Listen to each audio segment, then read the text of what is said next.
quand il faut taper quelqu'un, il faut le taper jusqu'à quel point? On se pose la question. Quand quelqu'un te manque de respect, il faut le taper, n'est-ce pas? Il faut le... Enfin, en Afrique, on peut taper. Non, on peut plus taper. Dans beaucoup de pays africains, d'ailleurs, quand vous tapez, ça a changé, hein. Dans le passé, c'était, je veux te taper, je veux te faire ça, je veux te frapper. Aujourd'hui, on t'accuse à la justice, on te porte plainte, et puis, voilà, on te balance en prison. Enfin, bref. Supposons que c'est dans la forêt, personne ne voit. Et que tu avais la capacité de racler quelqu'un qui t'a provoqué dans le passé, ou une personne qui t'a tapé dessus. Jusqu'à quel point faudrait-il battre cette personne? Jusqu'à ce qu'elle tombe évanouie, perde ses connaissances, perde ses sens, ou jusqu'à ce qu'elle ne respire presque plus en train de jujuter, guguler, comme si elle partait, parce que vous avez tellement battu, cassé la mâchoire et tout le bazar, et qu'elle n'arrive plus à respirer. Eh ben écoutez, le président Emmanuel Macron a appelé à l'arrêt des livraisons des armes à Israël.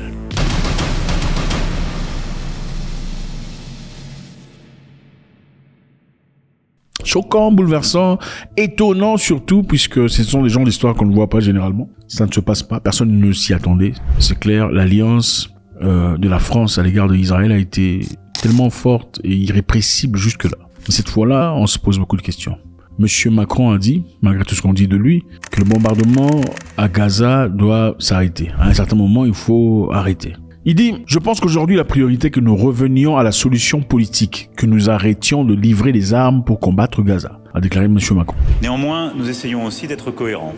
Et lorsque nous demandons des cessez-le-feu, c'est le cas pour Gaza, ça a aussi été le cas pour le Liban la semaine dernière, eh bien, nous tâchons de ne pas demander un cessez-le-feu tout en continuant à livrer les armes de la guerre. Et je pense que c'est simplement de la cohérence.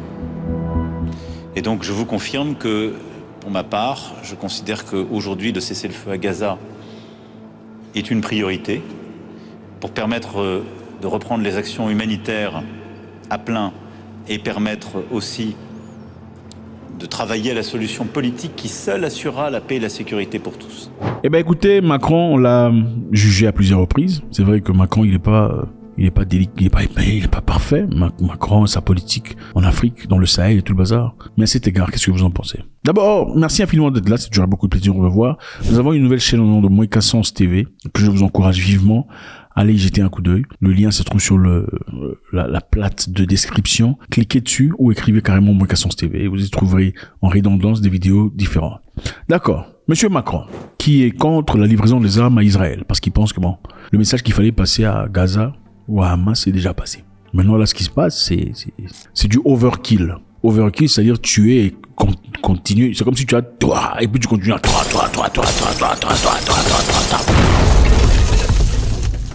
Bon, tu vas pas tuer davantage quand c'est déjà tué. Même si la France n'est pas l'un des principaux fournisseurs d'armes à Israël, la voix de la France en tant qu'acteur clé au sein de l'Union européenne et en tant que membre permanent du Conseil de sécurité des Nations Unies exerce une influence significative dans les efforts internationaux visant à parvenir à une solution politique au conflit à Gaza. Bon, pour ceux qui comprennent pas, l'histoire de Gaza et Israël, enfin, Palestine et Israël est une histoire longue. Allez faire vos propres recherches, on ne fera pas un cours d'histoire ici. Mais en effet, les récentes agressions et les récentes attaques se sont passées parce qu'un certain groupe de personnes du Hamas étaient partis en Israël et ont malheureusement pris la vie de quelques personnes. Et malheureusement, évidemment, ce sont des jeunes, des personnes, des humains qui avaient des objectifs de vie, qui voulaient exister, qui voulaient faire partie de leur vie. Mais après, il fallait que Israël réagisse. Ils ont pris des otages, ils ont rentré à Gaza et Israël a réagi. D'abord, suivant ce que le président ou le premier ministre israélien a réagi. Il est très furieux par rapport à Macron. Très furieux. Il dit que Macron paiera le prix. C'est-à-dire Macron et tous ceux qui sont contre les gens civilisés. Donc, les gens non civilisés sont ceux qui ont attaqué Israël. Tous ceux qui sont contre les gens civilisés ou qui ne soutiennent pas cette guerre civilisée seront tenus coupables dans le futur. Suivez.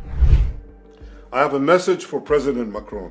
As Israel fights the forces of barbarism led by Iran, all civilized countries should be standing firmly by Israel's side. Yet President Macron and some other Western leaders are now calling for an arms embargo against Israel. Shame on them. What a disgrace. Well, let me tell you this. Israel will win with or without their support. But their shame will continue long after the war is won. For in defending ourselves against this barbarism, Israel is defending civilizations against those who seek to impose a dark age of fanaticism on all of us. Rest assured, Israel will fight until the battle is won, for our sake and for the sake of the peace and security of the entire world. En d'autres termes, la guerre est civilisée quand elle est faite d'un côté. Bon, évidemment, il faut venger ses frères. Moi, je suis tout à fait d'accord. Si vous touchez mes frères, franchement, moi, j'oublie la civilisation. C'est évident. Mais je pense qu'à un moment donné, je ne prendrai pas la vie des gens qui sont innocents. Je pense que ça, c'est clair. Quand on est normalement constitué, on essaie d'équilibrer même sa vengeance, même la proportion de sa colère. Ok, quelqu'un a tapé ta mère, tu vas taper tout le monde. Non, tu cherches la personne qui a tapé ta mère, n'est-ce pas? Même si la colère est vive et brillante. En septembre, curieusement, le Royaume-Uni également annonçait qu'il suspendait certaines exportations d'armes vers Israël, invoquant un risque évident qu'elles puissent être utilisées dans le cadre d'une grave violation du droit humanitaire international. Donc la Grande-Bretagne aussi reconnaît qu'il y a des choses qui se passent, qui ne sont pas nécessairement acceptables. Et ils ne veulent pas, en d'autres termes, participer à ça. Ils n'enverront plus des armes. Macron a réitéré sa préoccupation face aux attaques catastrophiques d'Israël sur Gaza, qui se poursuivent malgré les appels répétés au cessez-le-feu. Bon, il est évident qu'on a demandé des cessez-le-feu pour permettre à ces enfants.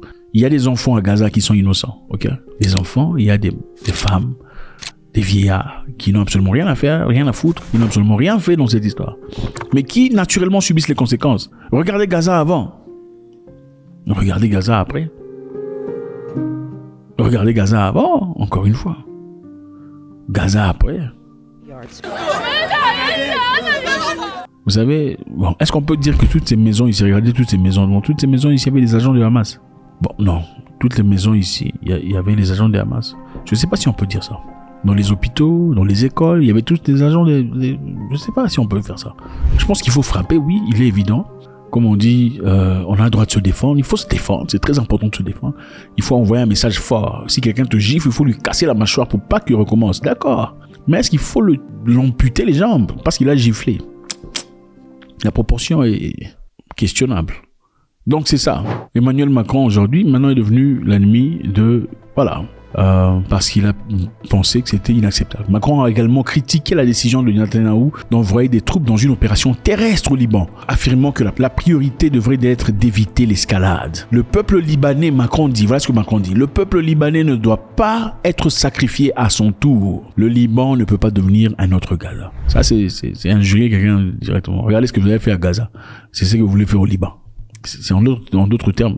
Donc, vous voyez ce que vous avez fait, c'est ce que vous voulez faire au Liban maintenant. Bon, il y a beaucoup d'experts qui disent que ce qui se passe au Liban actuellement, c'est exactement ce qui se passait à Gaza dès le départ, au début de la guerre. Faites-moi savoir ce que vous en pensez. Est-ce que Macron a raison? Fait-il preuve de courage de se lever ouvertement comme ça contre l'allié numéro 1 des États-Unis d'Amérique? Macron risque-t-il de perdre aux élections prochaines? Risque-t-il de ne plus... Y a-t-il des élections prochaines? Enfin bref, risque-t-il de ne plus devenir président pour... Enfin, qu'est-ce qui va se passer? Parce que voilà, généralement, il y a des gens à qui on s'oppose pas. Quand vous vous opposez, il y a des choses qui commencent à tomber. Effet carte, château de cartes. Les Libanais et les Gazois ont-ils le droit d'être aussi considérés et d'être estimés? En tout cas, ceux-là qui n'ont pas participé, quelles qu'en soient les conditions dans ces œuvres atroces. Pourquoi Macron réagit? La question se pose. Macron a-t-il vraiment inquiétude des Libanais? Ou Macron essaye, en effet, de justifier ou de promouvoir sa politique francophone ou la francophonie? Okay? Défendre un pays francophone, ce serait évident pour le pays père. God bless.